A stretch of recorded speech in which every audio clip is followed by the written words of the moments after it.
It's time for week 10 of D&D free daily content. This time we got 3 Adventure League modules, 2 of which are tier 4, and 2 Baldur's Gate Descent into Avernus James Introcaso modules on the DM's Guild. They're both very good. Sorry this is coming out on a Monday, but I was busy over the weekend. But if you want to see my coverage of them, stay tuned.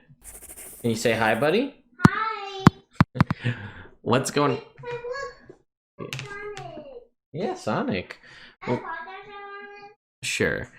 What's going on, folks? Ted from Nerd Immersion here, and I have a child in the background. Hi, Wes. Yeah. All right, so on Monday, we got Heartkiller's Horn over here. We're on the Wizards of the Coast website. So this is a tier 2 module. Claiming to possess Heartkiller's Horn, Rindog makes his move to take control of the Heart's Vale. The non-giant residents have been pressed to declare their allegiance or be destroyed. Do they swear their fealty? I guess it's to Jarl Rindog, or is there another option? Is there another contender for the throne? Sometimes the best choices can be the most dangerous. So this is a best platinum seller, 4 stars out of 53 ratings. This is one I did not get a chance to play, but you do get the Fantasy Grounds module with it when you purchase this. Again, it is still free as of right now. On Tuesday, we got Tyrell from James Introcaso. This is a pretty interesting adventure here. You can see this is a best gold seller, 13 5-star ratings. And yes, bud. So you can see it does say light spoilers to Baldur's Gate Descent to Avernus, so prepare yourself for that. I don't think it's anything too crazy, but it says expand your Baldur's Gate Descent to Avernus gameplay with 4 new adventure locations, complete with plot hooks and NPCs, plus 5 new magic items, all found in the holy city of Tyrell. This adds more challenges for characters level 5 to 6 who enter Avernus through the city. So Tyrell is an area in the Sword Coast, and again, as this is Baldur's Gate Descent to Avernus, you're obviously going into Hell, so hence Tyrell. And you can see there's some cool art here. Nitpick, but an important point I think I've made several times. This is a best-selling thing on the DM's Guild from a well-known author. Why do you not have bookmarks in your PDF? I know it seems like a simple nitpick, but you clearly have 4 chapters and 2 appendices. If I would like to skip ahead to the appendices, I should be able to just click a very simple... Like, I could make my own bookmarks in this document and do it myself, which is a thing that I will probably end up doing with a full version. You know, this is just a Reader, but with a full version of Adobe, you might even be able to do it with Reader. You can do that. But I still stand by the fact that if you're putting out high-tier modules on the DM's Guild, you should be doing this for us. Anyway, so you can see it's split up into 4 chapters. It starts off in, again, in Tyrell, in the Pair of Black Antlers Tavern, where Baphomet forces are have been trapped inside by devils, and there's a Holy Avenger in play, which is pretty sweet. Chapter 2 deals with a resistance led by Ontharr Froom, who's actually a high-ranking member of the Order of the Gauntlet that you meet in, I don't think it's in Hoard of the Dragon Queen, but it's definitely in Rise of Tiamat. He's one of the council members there. And then you go to the Dragon Eye Dockhouse, where you are by the river, and you can basically get a riverboat, and try to use that to, I think that's what this one is. Yeah, formerly on the river, Chianthar hides... Oh, special weapons to combat fiends. That's this one. They're very cool. I will talk about those. And then the Owl Bear Butcher Shop was a meeting place for cultists of Zariel. So very cool. The adventure, I did a very quick skim through, and it's a James Introcaso adventure, so that means it's usually pretty well done.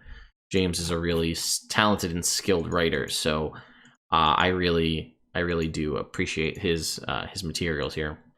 The new creatures, I believe, are all either Volos or Mordenkainen's monsters. I don't think there's anybody unique. This is actually the Ontharr Froom art from Hoard of the Dragon, or from Rise of Tiamat, so that's cool. And here are the magic items. Now, I'm going to go through all of these because they're relatively short descriptions. There's, first of all, Celestial Caltrops. Work just like Caltrops, but they were crafted in Mount Celestia. And what's interesting is, when a fiend touches these caltrops, they gain vulnerability to radiant damage, which means you could just shut these things down, shut down any kind of fiend with a paladin, a cleric, or anybody that has access to radiant damage. This also opens up a wonderful opportunity for blank caltrops, whether they be fiendish caltrops that hurt celestials, or what is it, cold iron caltrops that harm Fae, or whatever. I like the concept of an item that's a common consumable item that when used is going to provide, for story reasons, will provide vulnerability to a different type, maybe a certain damage type against a certain creature. And this is just like such a simple little magic item that I really like. Next up is the Devil Catcher. So if you're unfamiliar with the concept of a man catcher, it was a medieval kind of, I guess weapon, sort of. It's more like a restraining device. Essentially, it's a polearm pole, but at the end of it, rather than like having a spearhead or like a glaive or something, it has a semicircle rounded hoop. Usually it kind of like comes around and then out. Maybe I'll just put an image on screen for you here to show you what it is, but usually it has spikes. And basically what it's designed to do is almost like barbs, is you would catch somebody with this, whether it be around the neck, some of the larger ones around the middle, and essentially you now have somebody with this, like these spikes, so they are, you have caught them essentially, and you can use this as a restraining device as opposed of like shackles or something to move someone around through the city, or wherever you're trying to take them to. You could use this as an offensive weapon to grab someone and then rip it back and potentially cause some lacerations here. But this is a specifically created one for devils. It's an adamantine shaft with special runes on it. And when you push, it's got like a trigger at the other end. When you pull the trigger, it causes the spikes to, contract and expand. So that's how you get somebody in it. You let them go. And when you can use it to catch a larger, smaller creature within 10 feet, because again, it's kind of got reach. They must make a dex saving throw or be restrained while you're conscious and holding it with both hands. As an action, they can repeat the saving throw on their turns, ending the restrained condition on a success. They have disadvantage. Devils have disadvantage on dexterity saving throws made to avoid this and break free. And when they're restrained by this device, you can use your action to just flat out deal 4d10 piercing damage. So it is not a roll or a save. You just do the damage because you've got them. Then there's the Devil Trap. This is pretty cool. It's basically 4 foot-long stakes that you can slam into the ground and make up to a 10-foot square area. So the ideal scenario, I guess, is you put this in a room that's 10 foot square and you hammer these into the 4 corners. And what's cool is they can pass into it, but once they're inside that square, they can't leave that square. So it's basically like any kind of like binding thing you've seen in any show, movie where they bind spirits or fiends or something. You basically put a binding circle, or in this case square, on the ground and they're stuck in it. And if they try to use teleportation or interplanar travel to leave, they need to make a DC 17 charisma check. On a success, they do it. On a failure, it wastes the use of that ability and their turn, and they're basically stuck there. Then there's the Potion of Fiendish Pain. This is a retributive damage potion. You drink this, and if a fiend damages you, they take psychic damage equal to the quarter of the damage they dealt for you for 1 hour. Again, another very, very simplistic concept of a magic item that you could expand to any class, right? Potion of Fey Pain, Potion of Giant Pain, whatever it is. Basically a magically crafted solution that when you imbibe causes a certain enemy to hit you and deal damage back to them. And I really like that. And then lastly, the Silver Branding Iron, another wondrous item, and again, applicable to a lot of things. Obviously, these have a lot of thematics, and due to the nature of fiends and devils and demons, it makes more sense to me, but there's no reason you couldn't flavor these in your own game. So this is a branding iron that you are proficient with, and as an action, you can make a melee attack against a fiend within 5 feet with it. If it hits, they lose all of their immunity and resistance for 1 hour. So essentially, you're branding them with this celestial branding iron to say, like, you're going to feel pain now, and, what was immunity to fire and poison and ice and whatever else, that's gone now, and you're going to take full damage, which is, again, a super awesome concept that I really like. And that is that module. Sorry, I gushed over that a little bit, but I thought it was very well done. Then on Wednesday, we got the Mysterious Isle, which is our first tier 4 adventure. For Season 5, this is a best platinum seller, only 3.5 stars, though, for 25 ratings. It says Baron Rajaram's forces have secured the Nalanther Isles and have scoured the Sword Coast for treasures. Now they have begun to explore a mysterious island that recently popped into existence nearby. Seer seems to believe that an Aboleth artifact is their goal. It's up to the adventurers in competition with the Baron, as well as Aboleths, the Kraken Society, and the mysterious caretaker of the island to locate the Eye of Zixfu, I don't know how you pronounce it, and avert catastrophic disaster. What's interesting, which I'll talk about in a minute, is the Eye of the next adventure that's called like the Eye of Zixfu is got the exact same description as this one. So I can't tell you what the difference is because they used copy pasted both descriptions, except they forgot some spacing in the one, so it'll look a little bit different. Then on Thursday, we got some original first edition Player's Handbook backgrounds for either your computer or your Zoom meeting. And then Abyssal Incursion, another James Introcaso module, as I alluded to. 5 stars for 11 ratings, best Electrum seller. Another Baldur's Gate expansion. Expand your Baldur's Gate Descent into a Avernus game with 3 new adventure locations, complete with plot hooks and NPCs, plus 2 new artifacts, Baphomet's Glaive Heartcleaver and Yunagu's Flail Butcher.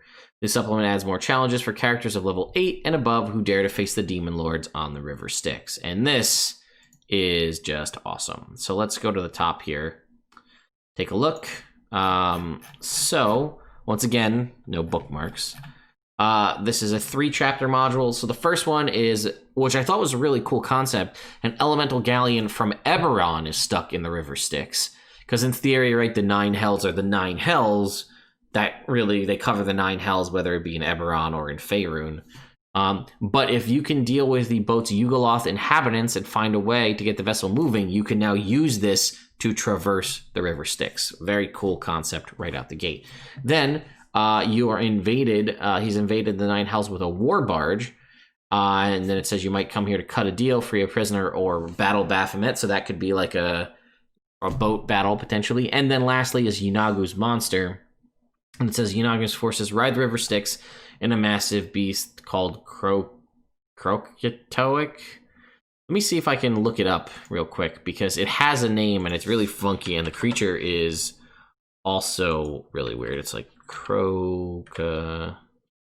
that's crocodile. How do you spell this thing? Crokic. There it is. Kroketoic. It's this guy. This giant weird monster thing that like disgorges gnolls and other things. It's like a giant abyssal chicken monstrosity. It's absolutely terrifying. Also, no pronunciation guide yet, which is kind of a bummer. But anyway, that's what it is.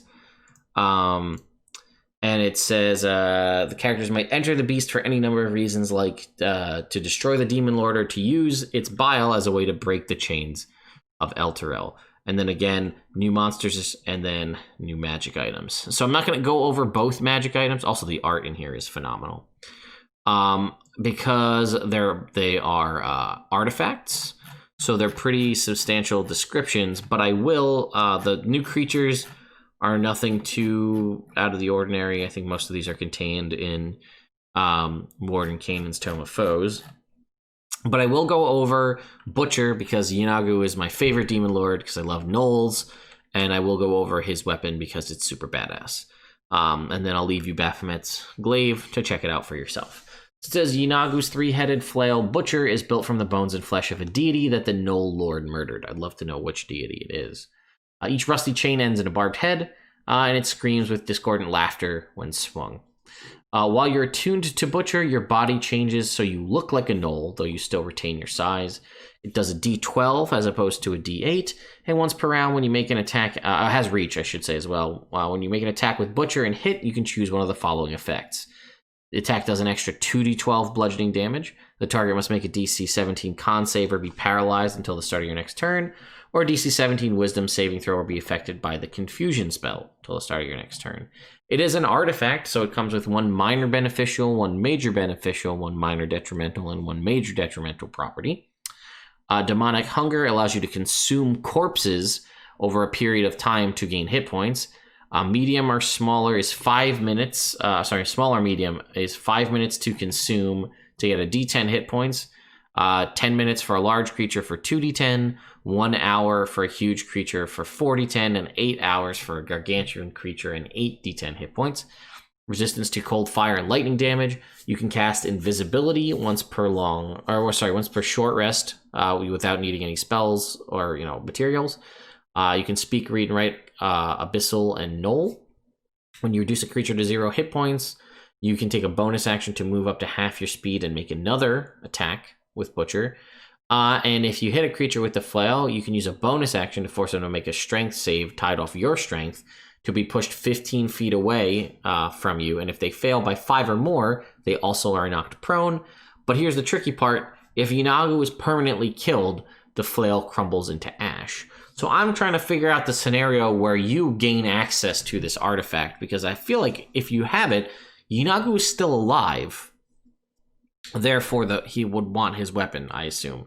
I would also think, like, if it's a demon lord and it's a demon lord's weapon, that they'd have the ability to, like, take it from you, call it to themselves. I don't know, maybe I'm thinking too much into it, because it doesn't say that, but in my mind, that just makes sense. And then lastly, on Friday was the final Eye of Zifu here. But like I said, it has the exact same description as Mysterious Isle, except they forgot to put the space between the Mysterious Caretaker, and that's it. So this one, so what's interesting is this one is 3.5 stars for 25 ratings and a best platinum seller. This is 4 stars for 26 ratings and a best platinum seller. But it seems like they're probably both continuations, like it might be a continuing adventure of both. Plus, they're tier 4, so if you're looking for content for your level 17 characters, you might be able to sample some of this and use it in your own game. So that is pretty much it for this week's free content. Again, sorry it's coming out on Monday. It's a little bit later than I had anticipated, but, better late than never, right? So thank you again to my patrons over on Patreon for continuing to support the channel. I am going to be tweaking possibly some of the different tiers there to, kind of still working ever adjusting to make things better. So hopefully you guys can, if you check that out, you might find something new and maybe you'll find something for you. Also, we are just over 1,000 away from hitting 40,000 subscribers, which is a ridiculous milestone. Given the fact that I feel like we were just dealing with 30,000 not that long ago. So my goal is to hit 50,000 by my birthday on July 12th. I don't know if that's going to happen, but that'd be a pretty sweet birthday present. So if you are interested in helping me to reach that goal, well, I would really appreciate it if you did subscribe to the channel. But again, I'm not going to say you have to, right? I can't make you. So if you like to, go ahead. And again, know that you'll have my thanks for doing so. So that's pretty much that. Also, those of you who've been asking about the Ranger fixing it video, it's pretty much, I put it out there. Patrons have had access to it for months. I've received some feedback and thoughts, so I'm going to apply those adjustments and the grammatical changes that people have suggested. But I think we're pretty much ready to release. The only thing I want to do is I'm working to get it in a format that will work well on the DM's Guild. So that way, if you want to get a copy of it, rather than me just reading it to you in the video, you'll be able to get it and download it for yourself. And if I have the time and the wherewithal to do it, I'd like to compile all of my fixing it stuff into one video or one document that you can just get all of them on the DM's Guild all at once. So we'll see. Thank you all so much for watching, and I'll see you next time.